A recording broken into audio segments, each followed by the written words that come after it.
We're going to start our panel now with innovations in power and utility resilience. And I have our panelists and myself on this slide that I have up, but I'm going to stop sharing so we can see everyone. And then I will let them introduce themselves. So without further ado, Andrew, would you like to start us? Certainly. My name is Andrew Santangelo.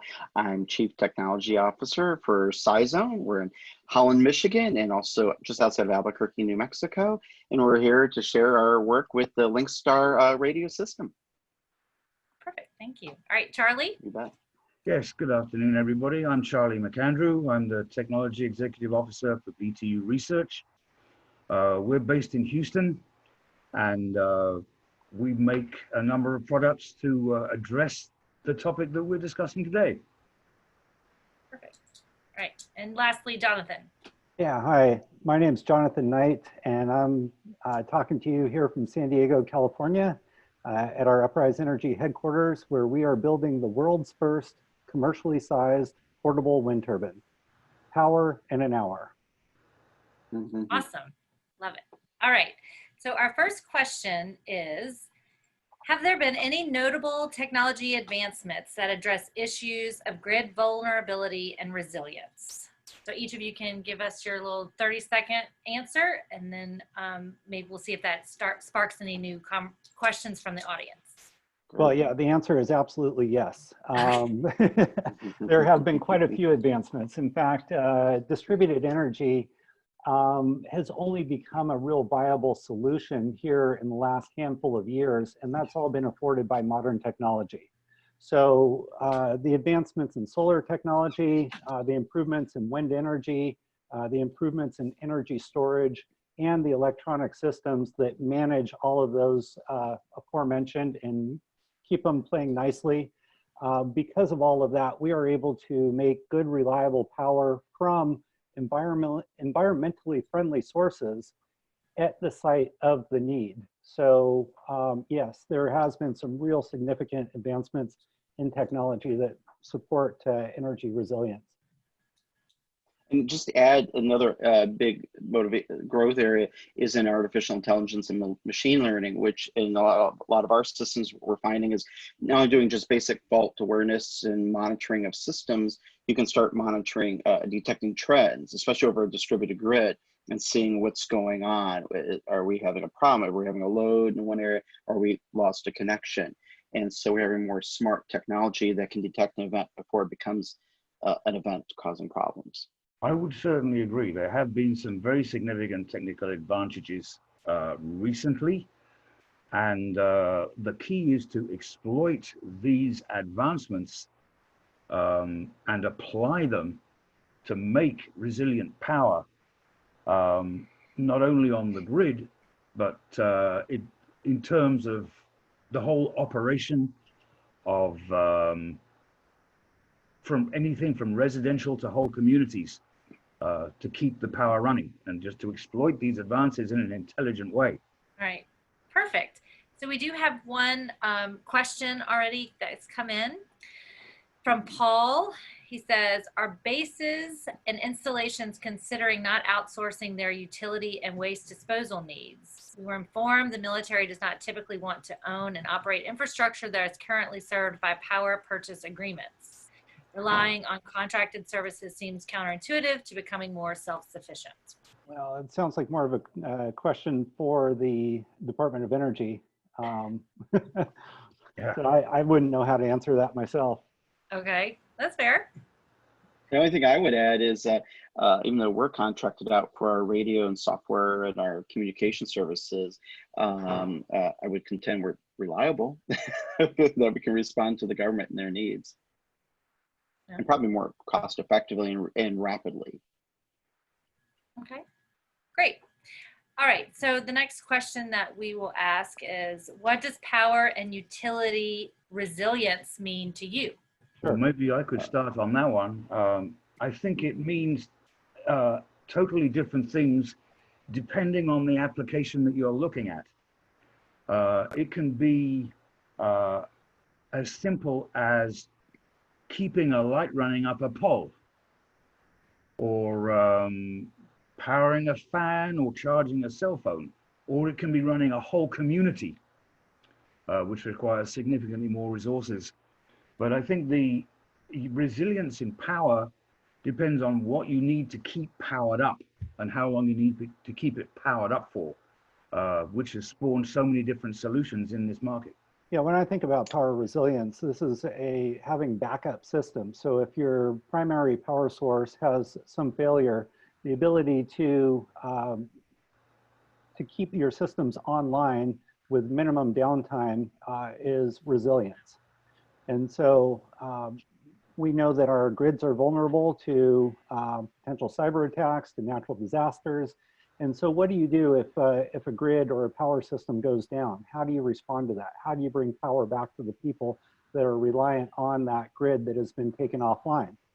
And so it's those backup systems, that ability to react and respond and minimize the downtimes and mitigate the risks that are inherent with the possibility of losing grid power. That's what grid resilience is all about in my mind. Just to add, from our perspective, it's on both the knowledge and awareness, for example, and be able to communicate with systems even when you have power systems in the grid down, where you're still able to communicate when your cell towers are out. In the case of our system, we're still communicating up, in this case, with a satellite network, and be able to bring that awareness, but also having those intelligent tools built in that make you aware of why you're not able to, why you have a power loss, or where is the change, or what is the environment, what's going on, to have that situational awareness that matches into that resilience. All right. Having the Great. smarts in the field. So David from Gen 1 asks, what do you see as the biggest challenge in achieving resilience? I think each of you have sort of talked a little bit about that, but is there anything that you want to highlight? Well, I think if you're looking to provide resilience on a utility power system, being able to provide an adequate amount of power to keep that grid alive if it happens to go down. So the utility power grids, they transfer a lot of electrons. There's a lot of power that flows over those. And so bringing in a system that will respond and supplement and replace that down grid from a power production standpoint, I think is a real challenge. I think from my aspect, the resilience and the challenges, what we have aimed to do when the grid goes down, what we don't want to do is have communications go down. We need to know the grid has gone down, but between the grid going down and some auxiliary power taking over, we don't want to have to reboot the whole network or have everything reset or stop working or lose contact.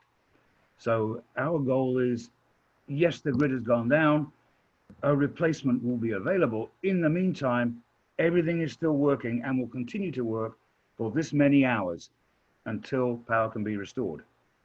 I was going to say, from our perspective, what our biggest challenge is because we're fairly confident with our system working, and there's a hurricane goes through, or even during a hurricane or a tornado or some other natural disaster, we see as more of the bigger issue. Let's say there is I don't want to say a cyber attack, but more of a signal attack, where you have the enemy, so to speak, putting out a high signal to kind of scramble that message out, where you can't get the message to what's going on, and that I see as our biggest challenge. But in the case of, but I think we can address this with a lot of the tools that are coming out there, again, to recognize, is it a weather-related problem, or is it an other related problem? Maybe we sensed an explosion or gunfire, and then it's, oh, that's why we've lost power in this grid, or we've lost some sort of link. Well, why did it go? Well, now you have that awareness of what change was going on, that the system's smart to say, hey, I sense this. And it doesn't have to be sending pictures and large chunks of data. It can send a very clear message. Problem X was detected and why. Okay. I think we're addressing that challenge very well. All right. So Mace Carpenter has a question. Does our nation have the capability to quickly establish forward basing during a possible conflict using environmentally friendly power?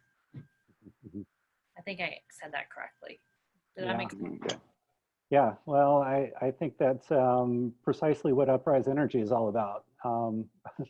You know, what we're talking about is renewable energy systems that can be deployed to areas of need. And solar energy has seen tremendous technological improvements with better energy density, but solar is still somewhat limited in its capacity and its portability for providing significant power. The technology that we've developed is the world's first commercially sized portable wind turbine and battery storage. So our system can produce 10 kilowatts of power, and it can be deployed with up to 400 kilowatt hours of stored power on board in the trailer. So this whole unit can be towed behind a standard Humvee or pickup truck.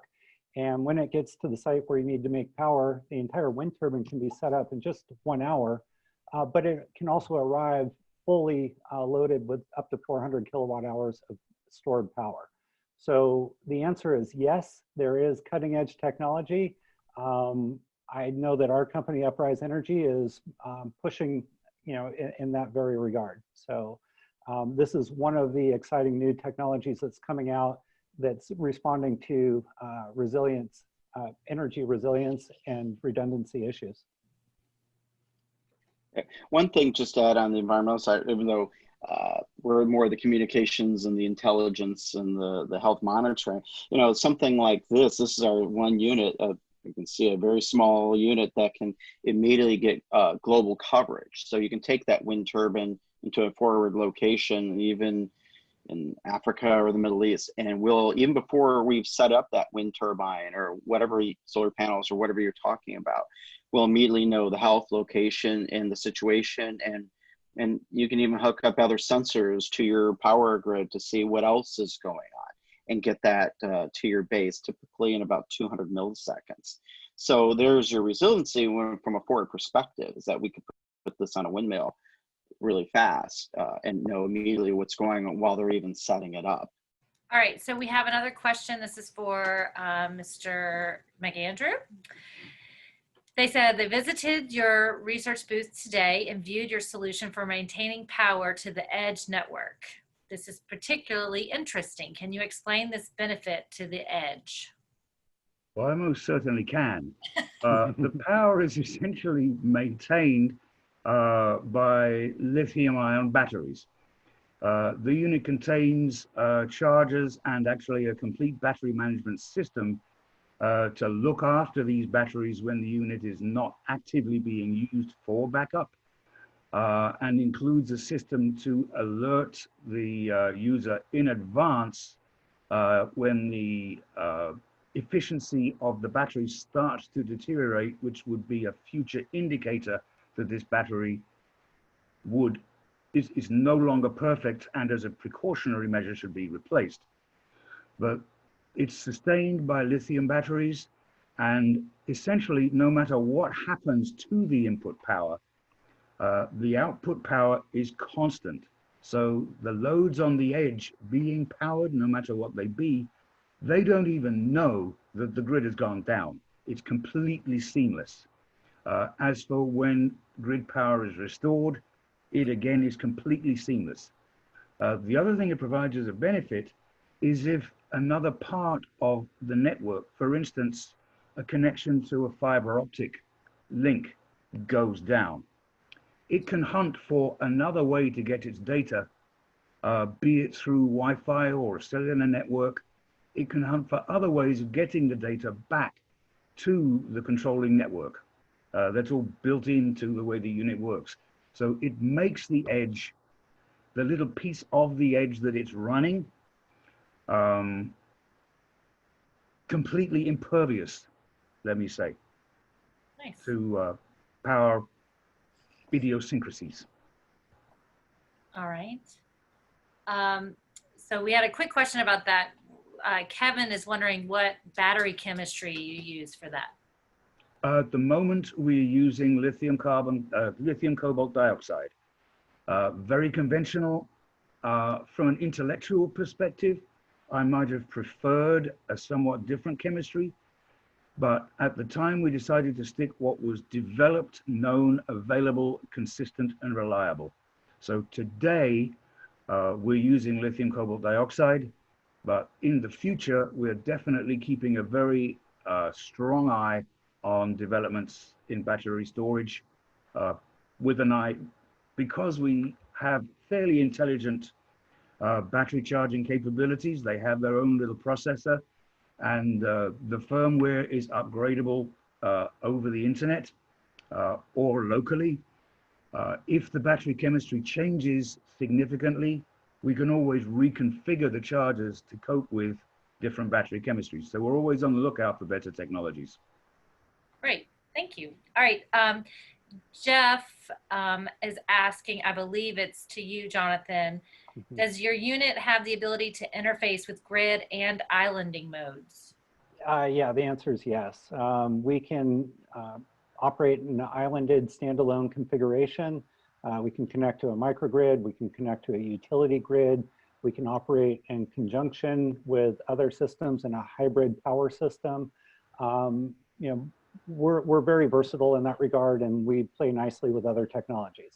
All right, so an anonymous attendee is asking if the panelists can comment on the Air Force's interest or work on resiliency with respect to water utilities, drinking water and wastewater.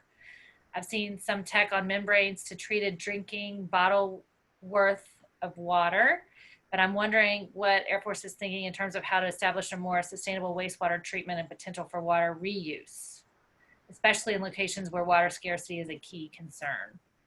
Do you have anything to add? Do any of you have anything to add for that?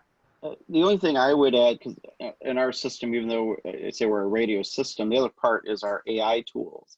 And what we're trying to do is whatever the condition is, are we monitoring power? Are we monitoring water? Because our system is used on water tanks, fuel tanks, and oil rigs.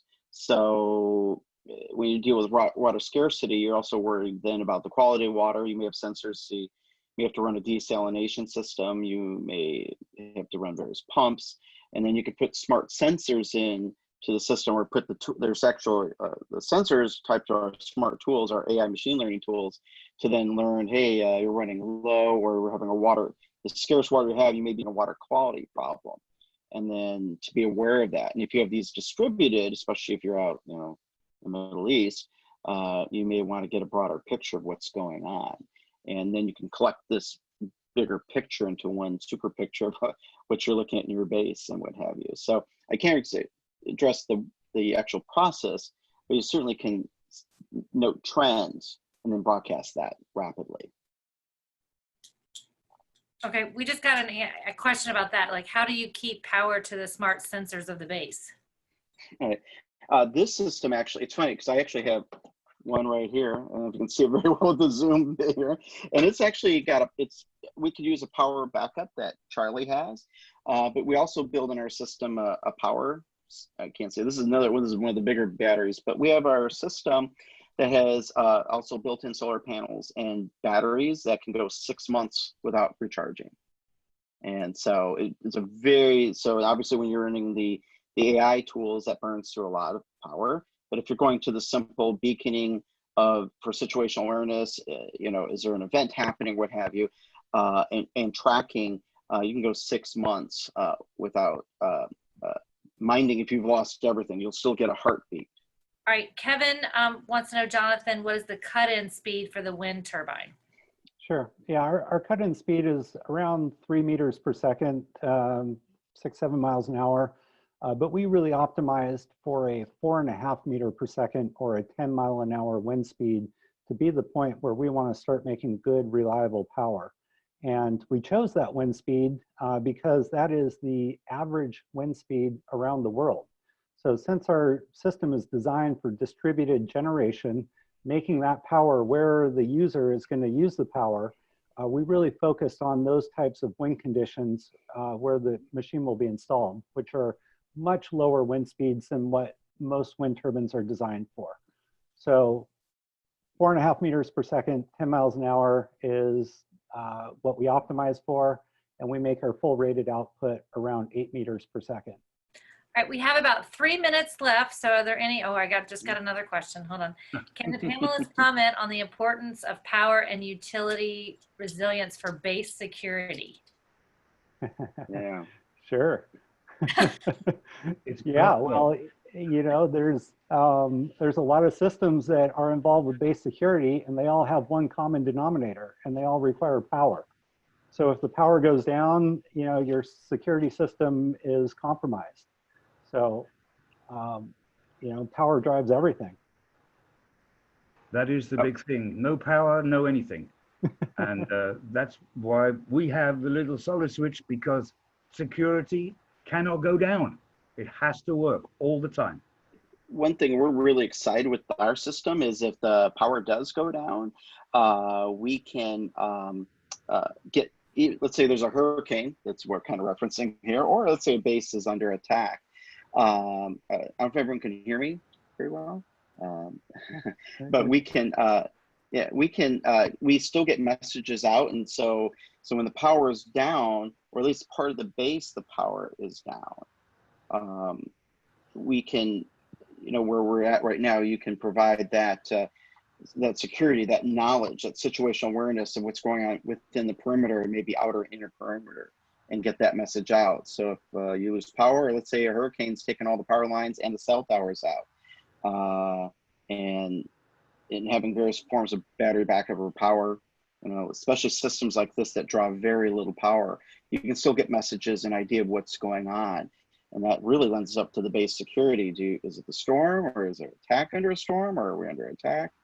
And the technology has really posed that well, so that at least everything is sustainable. All right, so I think we have question. Time for one more. What is the future of battery storage 5 to 10 years from now? Flow batteries, smarter charging, etc. That's the $1 million question. I wish we knew. It's very exciting. I understand that Tesla is going to make some kind of an announcement in September about what is supposed to be a quite radical breakthrough in lithium batteries. But that's a month or two from now. 5 or 10 years, I just wish anybody really knew.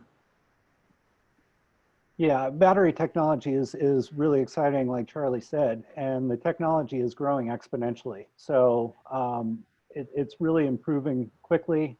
It's not my area of expertise, but we're really excited about it because it complements our energy generation system, and it's just something that the world needs, especially with the increase in usage of renewable energy systems and the variability that's inherent in renewables. So we need large storage systems to buffer that variability, and the combination of renewables plus storage is probably the way of the future. So yeah, I wish I knew what it was going to be like in 5 to 10 years, but it's going to be a heck of a lot better than it is today.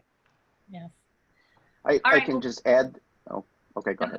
Go ahead, finish this up, Andrew. I was going to say, yeah, part of our energy utilization is an issue because we use our equipment on satellites, small satellites, CubeSats in space. And so where it's going, I'm not an expert on that side, but it's part of the ways we try to address that is technology is also trying to minimize that energy use.